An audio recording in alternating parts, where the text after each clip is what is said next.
Fresh dressed, living large, German whips in my garage. Most my partners caught the charge for all this love like elder bars. Fresh dressed, living large, German whips in my garage. Most my partners caught the charge for all this love like elder bars. Rockin', these chicks be flocking my coupe. We keep it rockin'. Fresh eggs outside of my stoop. We keep it rockin'. They love to give us some play. We keep it rockin'. Homeboy, we got 'em. Hit the club, roll with me, we gon' hit the club. I'm back now, my Mac down, on black like my background. The back door, the VIP, no charge, I'm VIP.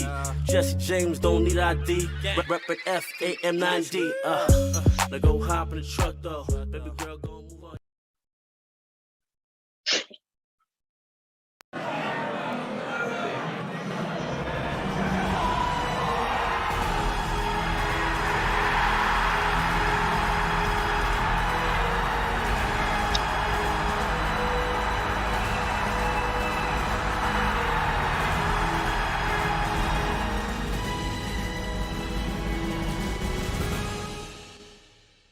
Hello and welcome to the Saturday morning Super Show. I am your host, Walt of YFC, aka Dub Deuce 85, flying the YFC flag this morning solo. Going to be just giving our last minute thoughts on the main slate here, any breaking news, injury stuff, and depth chart stuff, answering questions if you have them. So thank you to those of you who continue to support the show, watching us live and on demand. We had a good week last week. We're going to continue to do things for you and make you money at this sport. So NFL tomorrow as well. If you're not a member of yourfielderschoice.com just yet, I would highly recommend you do so. It's 50% off your first 2 months. So you're paying $25, and that gets you access to everything from our college, sports, NFL, esports, MLB for the rest of the season, NBA when it comes up. So everything, and then cheat sheets, top play articles, prize picks, breakdowns, premium member Discord shows only, which I will be doing one for the afternoon, or not the afternoon, but the later slate for our members. So lots of stuff. Good reason why. We'll have you guys dripped out there in butter, as they say. So let's jump in here. I'm going to be breaking down my top plays. I'm going to do some housekeeping on the news. There are some injury things that have come out, no surprise. So I do want to just kind of go over those first. We started the show later today, so I'm going to try to get it done in 45 minutes or less so you guys have time to make your lineups or have any of your last minute questions answered. It is confirmed for the Vols now that running back Tyon Evans will be out. So it's a major upgrade to Jabari Small. I think we'll see the ownership on Jabari Small go up. He had 22 carries last week. Evans had 16, then their backups had, under 10, but they were involved. But that was a full slate of running backs, and we got 22. And it was a blowout against Bowling Green. So competitive game, close. We can expect Jabari Small to probably somewhere, north of 25, maybe even closer to 30 touches today. It is a tougher matchup against Pittsburgh. Their defense is obviously much better than Bowling Green. And they're going to have to throw to keep up. But I think we see Small, probably pay off his sub, 6K price tag. So he's definitely in play. I had some people asking about him this morning. And then some injury news on Oklahoma State side that is good to know. Tay Martin, who was their top receiver from last week, he is highly questionable. It's undisclosed with what, but he may not play. And then it's already been confirmed that wide receiver Braden Johnson is out. So they're kind of their top two wide receivers. Not in the mix here. Target wise, the next guy you'd want to maybe look at would be Brendan Presley, although DK has him at 5'6", not the best price. You would like to see him maybe a little bit cheaper. And then you can be looking at Bryson Green, who's down there at 3.3. I would probably much rather look at Bryson Green, I think. 3 catches, 41 yards last week. Pretty decent target share. So I think he would be the guy I would probably look to over Presley, just because I'm not huge on his price of 5'6". That's a little bit restrictive, I would say.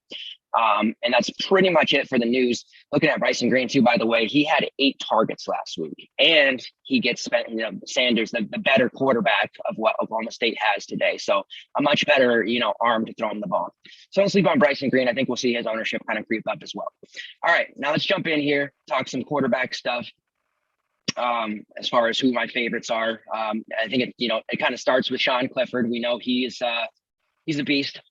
He's going to be highly owned, the highest chalk quarterback of the slate. This is one of those times where it's good chalk to eat, though. He's priced as the 9th most expensive QB on DraftKings, despite projecting as a top 2 scorer at the position. So pretty fantasy friendly matchup against Ball State. There's going to be a lot of points scored. We know last week against Wisconsin, he did pretty well. It was kind of a physical game. But they're going to put up major points today. He still threw for over 240 yards in a score against Wisconsin. So, I mean, he's going to be putting up those points. Like I said, it's kind of a sneaky dual threat option as well. He has rushed for over 730 career rushing yards and 8 scores on the ground. So don't even try to get too cute here. Just plug him in and roll with them. A second here.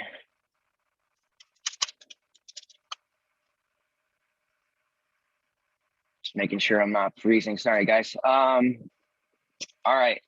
So next QB on the list here, CJ Stroud. He's projecting to be this. Okay. All right, sweet. So he's projecting to be the second highest owned QB, it looks like. He had a nice debut against Minnesota last week. Completed just 60% of 22 pass attempts. So not very much, in terms of accuracy. But when you throw 4 of those 22 for touchdowns, then, things look really good. So he made his debut with 28 fantasy points. Has a really nice rapport with, Wilson and Olave already. Those are the 2 main weapons. Those guys had a big target share as expected. And we did say not to expect him to be like Justin Fields. A lot of people last week were complaining, well, he doesn't have the rushing upside of Fields. Nobody said he did. I know Fields, we kind of got, spoiled with him for the last year or two. Stroud's still going to be a difference maker, even if he doesn't run. He is facing off against Oregon, so it's a tougher defense than what they just faced against Minnesota, although Oregon did give up 20 plus points, real points to Fresno State last week. So that Oregon defense maybe not as elite as we once thought. The Oregon offense is a mess. They still are rolling Anthony Brown at QB, who is projecting to be the 3rd or 4th highest owned QB this week. I'm not an Anthony Brown fan. I'm still not, and I don't believe in him. So I think Ohio State's going to run this one up. I think they'll easily, cover the spread. I think Stroud, you're going to see him throw, a minimum of 3 touchdowns. Main lineup yet? I don't know if I'm going to play him in my main lineup. As of now, I have a cheaper second QB, but I don't mind getting Stroud in there because there's some value that's opening up with this injury news this morning. So he's definitely a guy that you can consider, in your main lineup. Third QB, and somebody I am considering strongly for my QB2 spot is Holton Nealers. I'm banging that Holton Nealers drum. And it's not anything like, he's not quite a Walters guy yet, but he's kind of trending that way. He just has a really good arm, a cannon for an arm. He's got really good weapons. All of his weapons are finally healthy. And I think he's going to be pretty successful on a weekly basis. And at only 7-1 on DraftKings, I think he's very much viable for that QB2 slot. He threw 40 times last week, so he's going to see that type of volume. South Carolina's, they're getting Kevin Harris back, Luke Doty, their QB, they're not going to be running a grad assistant. And they have the weapons, and a lot of people think South Carolina's just going to stomp here, but I think ECU is going to be able to keep it close, if not win. And even if they do fall behind a little bit, then that's even better for Holton because he's going to be throwing a lot. He had a 3,300 passing yard season back in 2019, which shows you what he's capable of. He threw for just under 2,000 yards last year, and that was in 8 games because of the COVID, season where a lot of games were missed out. As far as rushing wise, he's not going to get you a lot of yardage, but when he's in the red zone, he will call his number. He had 12 rushing scores in his prior 2 years as starter, so 2018 and 2019. So he is capable there. And then, like I said, his weapons are healthy. CJ Johnson, who's a guy I'm really, really high on today, not that high owned, but somebody that was going to do well for us today. Tyler Snead is a slot guy. He's got the weapons, and his running backs are really strong as well. So Ehlers is a guy that I could see running as a QB2. As far as ownership goes, and also guys, yourfielderschoice.com/cheat sheet/CFB. I'll put it in the Discord. This is our first cheat sheet of the year for college football, so we do have that now. A lot of you were asking, as a FanDuel and a DK projection. As far as points, and then we have ownership projections on there too for the QB, running back, and wide receiver spots. So just so you guys are aware, that's where I'll be pulling my ownership from going forward. As far as the top 3 owned quarterbacks, Clifford, Stroud, as I mentioned, Ehlers comes in at number 4, so right behind Anthony Brown. So top 4 QBs: Clifford, CJ Stroud, Brown, and Ehlers. As an ownership perspective, I'm on Ehlers. And then the last QB that I'd like to talk about here would be kind of a GPP-ish type one, Chase Barbers, another guy that I've been banging the drum on. He's only 6'4". The industry really doesn't give Garbers enough respect. he's much better than people realize. He has thrown for over 4,200 yards in his career. He has over 700 rushing yards, 7 rushing touchdowns. So, and that's right around 24, 25 games. So not bad. Now, the Cal offense in the first quarter last week against Nevada looked amazing. They jumped out to a 14-0 lead, and then they couldn't do anything there. So there are the weapons here. There is the healthy running game. And if they get into the red zone, he's going to call his number and score touchdowns. So I think in this matchup against TCU, he pays off a 6'4" price tag way more often than he wouldn't. So I think for GPPs, Barbers is there. Initially, I was thinking I would maybe even run him in my main lineup, but I feel much more comfortable with Ealer, so I'm not going to do that. But he is QB2 territory and obviously GPP, because 6'4" for a guy like Barbers, if he can play a complete game like he did in the first quarter against Nevada, he could go well over 20 fantasy points here. So I'm definitely in on him. Feel pretty good about it. At running back, let's move there. The number one chalk running back, and my core is pretty much the same as everybody, and I'm fine with it. Sometimes it just ends up being that way. Isaiah Spiller for Texas A&M at 6'7". He's a lock and load. I was telling Pete on the show the other night, all of our sneaky weapons from last year, the Ritters, the Spillers, the Addisons, everybody knows them now. Their prices are up, so we have to find new sneaky weapons. So our guy Spiller's all grown up. Major chalk. As far as ownership goes, he is projecting to be the highest owned running back. No surprise there. With Kieran Williams, kind of right behind him, up over 40%. So a 12-game slate, almost 40%. That is quite astronomically high, but sometimes that happens. He did have 17 carries last week, 113 yards, caught 2 passes for 24 yards. This Aggies offense is definitely going to be strong. They integrated their new QB, Haynes King. He threw a few interceptions, but overall the running game was strong. Devin Akane was strong. Rushed for over 100 yards as well. So Spiller, his carries are going to consistently hit 20 plus, and that's what we're rostering him for. I think he's going to settle in as kind of like a 7.5, 8K type of player this year. The matchup against Colorado could be tougher. It's kind of lame to say, but guys go into Colorado and the air is thinner and all that. We could see Haynes, struggle a little bit, and they're going to maybe rely on the run.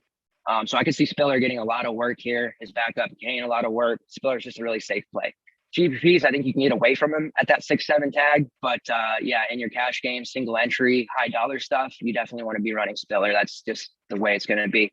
All right. And then second running back that I'm looking at, Kieran Williams. He's the second guy that is on that, ownership level, 7.3. He's a luxury play for me, I think.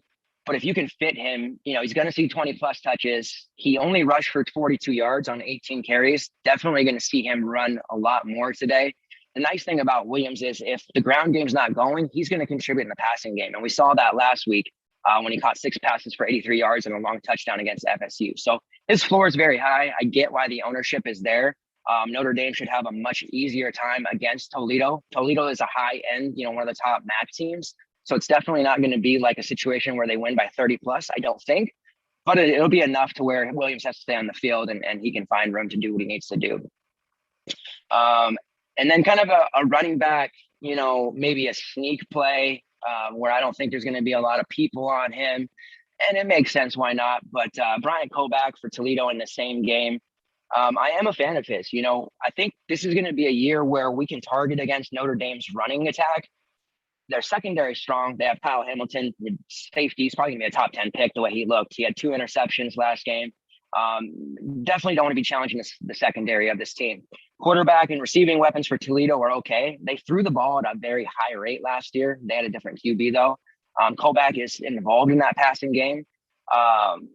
But if they're going to want to, try to stay in this game or keep that potent Notre Dame offense off the field, they're going to be running the ball to Koback a lot. And I know some people are saying this match, he's too high priced at 6'5", matchup's too hard. I mean, we just saw Treshaun Ward, the backup for FSU, rush for 76 yards in a score. We saw Deshaun Corbin rush for 144 yards in a score. I know one of those was an 80-plus yard touchdown, but Corbin and Ward, while good, I mean, Koback, I think, is a better overall runner, right? So the only issue is there's less weapons on Toledo, so that defense may try to stack up and stuff him. But I mean, Koback's in a really good spot here. And like I said, I think that we'll be targeting the Notre Dame, rushing defense a lot this year with RB1s. I know it's a short sample, but it just kind of seemed that way when you see how easily FSU ran against them.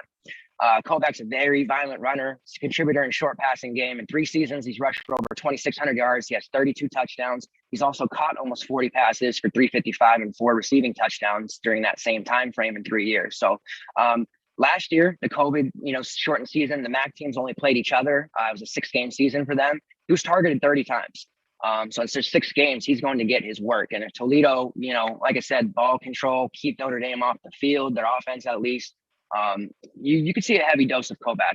My main concern would be that Toledo can't do anything in the passing game. So they just blitz and the run game is stuck. But in that case, Kovac may get, a bunch of PPR work similar to what we saw Joe Marks from Mississippi State last week when he had, 8, 9, 10 catches in a big day in the receiving game. We could see something similar for Kovac at 5-6% ownership or lower. This is one of those times where, yes, the industry is going to look at me like I'm crazy. Why are you using Brian Kovac?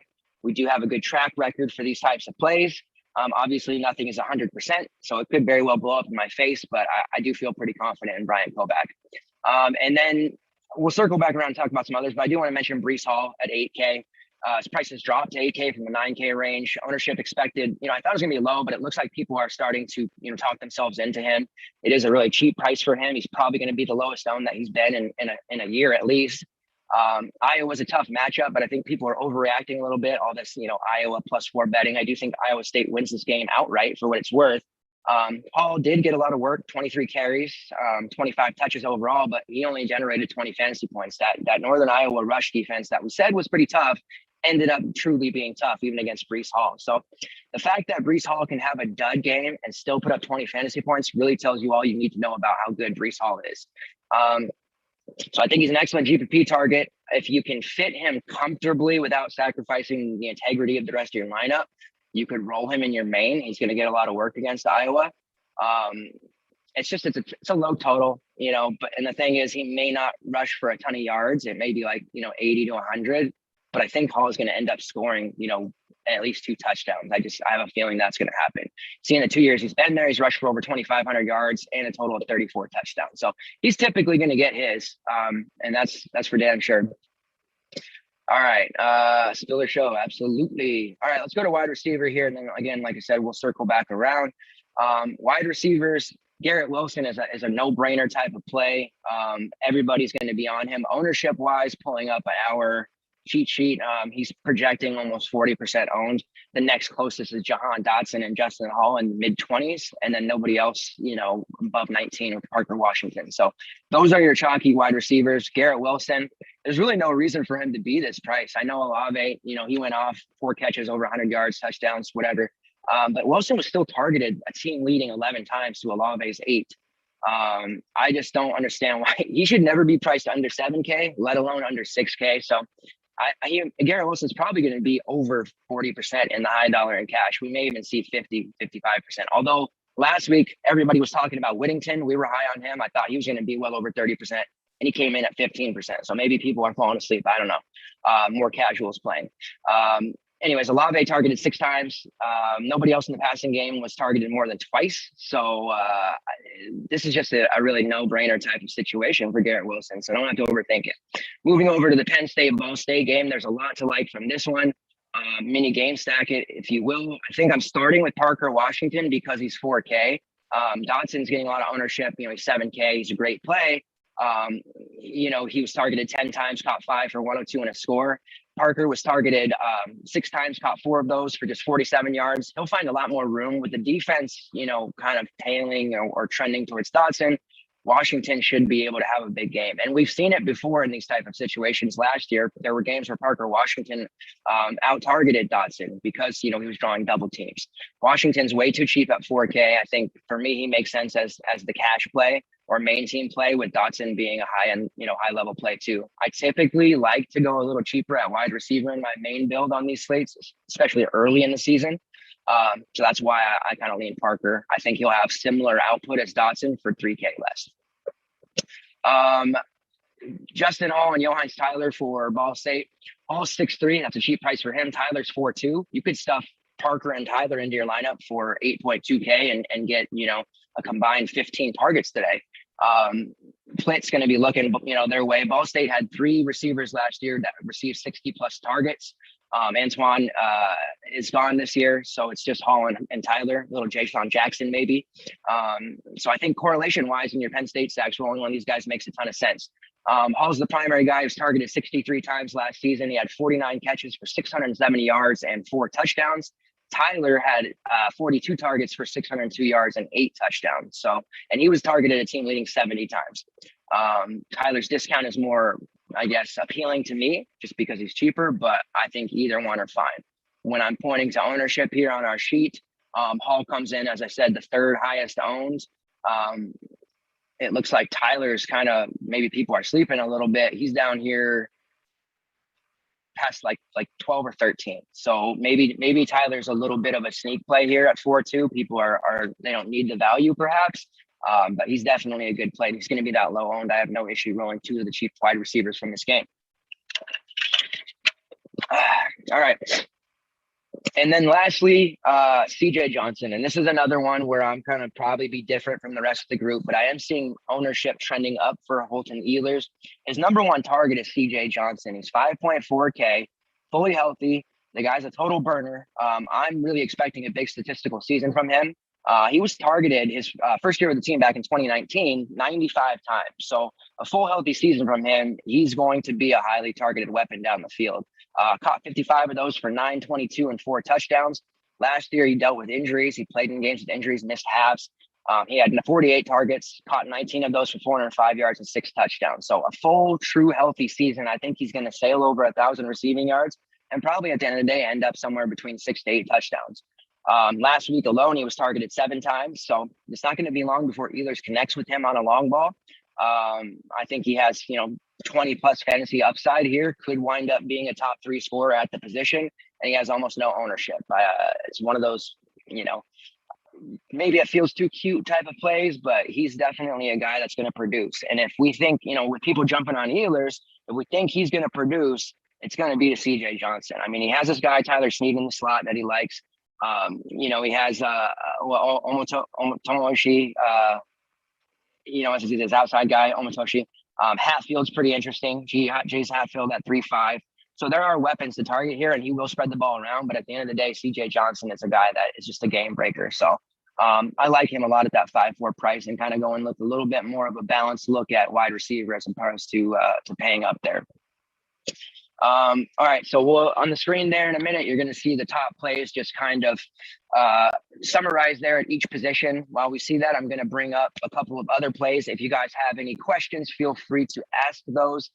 One player that is starting to pull a lot of ownership this morning, Taj Harris for Syracuse at 5.1K. He's targeted 242 times in 3 seasons. He was targeted 8 times last week. Not big yardage, but he did catch 6 of 8.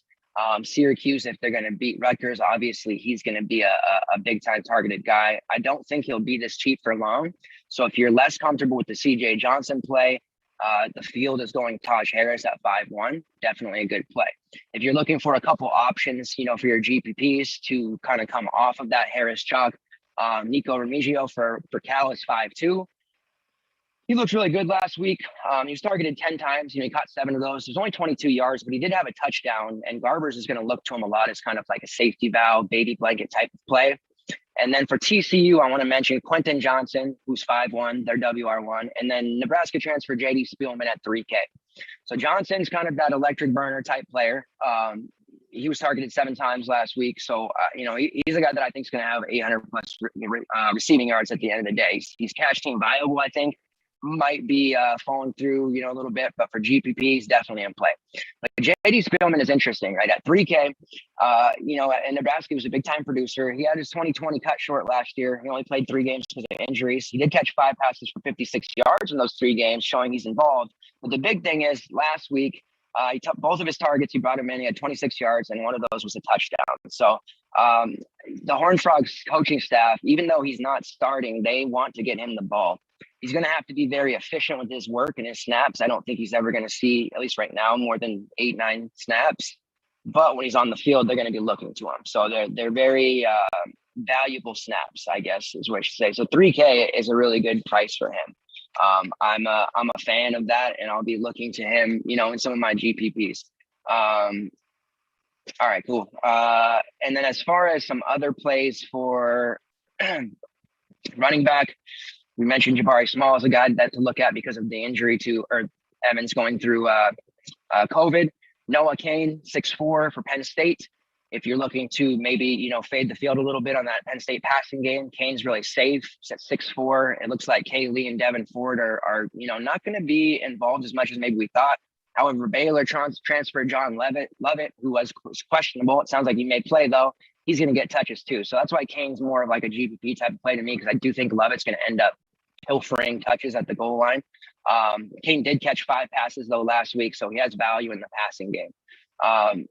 And then I would highly recommend getting exposure to the Florida running backs. It seems like nobody's talking about Florida versus UCF, because UCF is going to be a patsy. They're going to get just completely destroyed. We saw NC State running backs, Person and Knight just go completely nuts, score multiple touchdowns, over 100 yards. Now, the running game for Florida is, we already know, strong. They had a lot, Emory Jones rushed for 70 yards, their backup AK-47. He rushed for 160 yards in a score. Malik Davis rushed for 100 yards. So there's a lot to like for this Florida game today, and nobody's on them. Malik Davis comes in at 5'6". Like I mentioned, he had the carry lead with 14, and he had a touchdown, 104. But Dameon Pierce at 6K, he's a pretty high level type of GPP play that's going to come in at 3-4%. And I would not be surprised to see him score multiple times, just like he did last week. He had 5 targets, caught them all. So he's going to be involved there in the passing game. He rushed for 2 touchdowns. He only had 30 yards, but when they're in that goal line area, he's going to get the touches.